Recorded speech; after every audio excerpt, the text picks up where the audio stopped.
దేశం కోసం ప్రాణాలు అర్పించే సైనికుల త్యాగాలు వెలకట్టలేవని, దేశ ఐక్యత, సమగ్రత, సమైక్యత కాపాడేందుకు అందరూ కలిసికట్టుగా కృషి చేస్తున్న ఇందులో సైనికుల త్యాగాలు మరవరానివని శ్రీకాకుళం శాసనసభ్యులు గొండు శంకర్ అన్నారు. శుక్రవారం శ్రీకాకుళం నగరంలో మాజీ సైనికుల సంక్షేమ సంఘం ఆధ్వర్యంలో కార్గిల్ దివాస్ ముందస్తు సామాజిక సేవ కార్యక్రమంలో భాగంగా మెగా రక్తదాన శిబిరం నిర్వహించారు.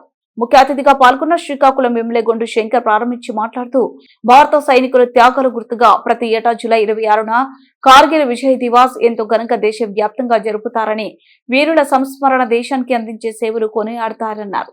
ఇందులో భాగంగా 25వసారి రక్తదానం చేసిన విజయనగరం జిల్లాకు చెందిన Netaji ex service man association ఉపాధ్యక్షులు పి మరమతరావును అభినందించి జ్ఞాపికను అందించారు.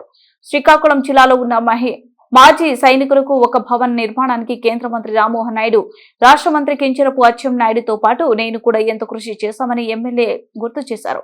త్వరలో మాజీ సైనికుల సంక్షేమ భవన్ పనులు పూర్తి అవుతాయని చెప్పారు.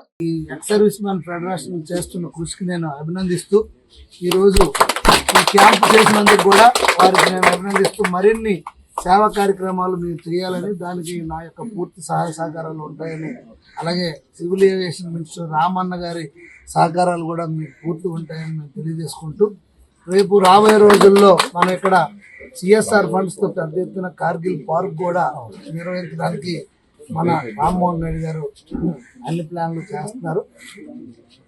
ఎక్స్ సర్వీస్ మెన్స్ కోసం మేము ఇక్కడ సైనిక భవనం కూడా ప్రారంభించాం. అది కూడా త్వరలో అందుబాటులోకి వస్తుంది.